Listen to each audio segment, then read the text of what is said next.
Hello दोस्तों, प्रणाम, नमस्ते। कैसे होंगे? एक भजन है।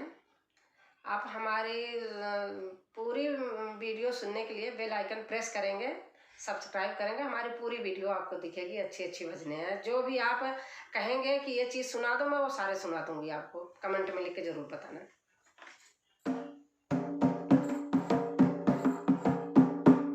बंसी बाजा के दिल मोली हो रे, यशोदा के ललनवा। बंसी बाजा के दिल मोली हो रे, यशोदा के ललनवा। बंसी बाजा के दिल मोली हो रे, यशोदा के ललनवा।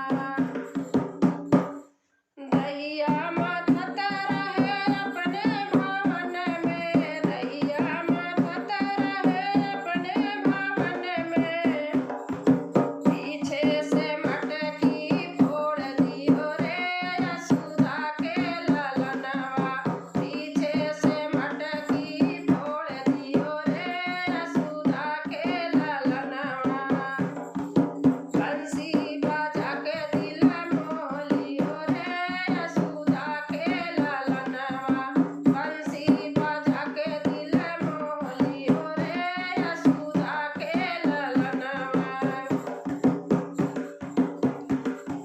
गैया दूहत रहे अपने भवन में, गैया दूहत रहे अपने भवन में।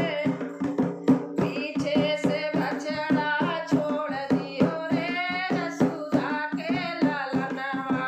पीछे से बछड़ा छोड़ दियो रे, यशोदा के ललनवा। बंसी बाजा के दिल मोली हो रे, यशोदा के ललनवा। बंसी बाजा के दिल मोली हो रे, यशोदा के ललनवा। पनिया भरन गए अपने भवन में, पनिया भरन गई अपने भवन में। पीछे से रस्सी को खींच दियो रे, यशोदा के ललनवा। पीछे से रस्सी को खींच दियो रे, यशोदा के ललनवा।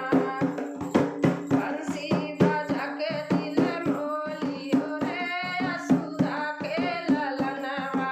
बंसी बाजा के दिल मोली हो रे, यशोदा के ललनवा। दोस्तों, अगर अच्छा लगा होगा तो कमेंट में लिख के ज़रूर बताना और सब्सक्राइब करना प्लीज़।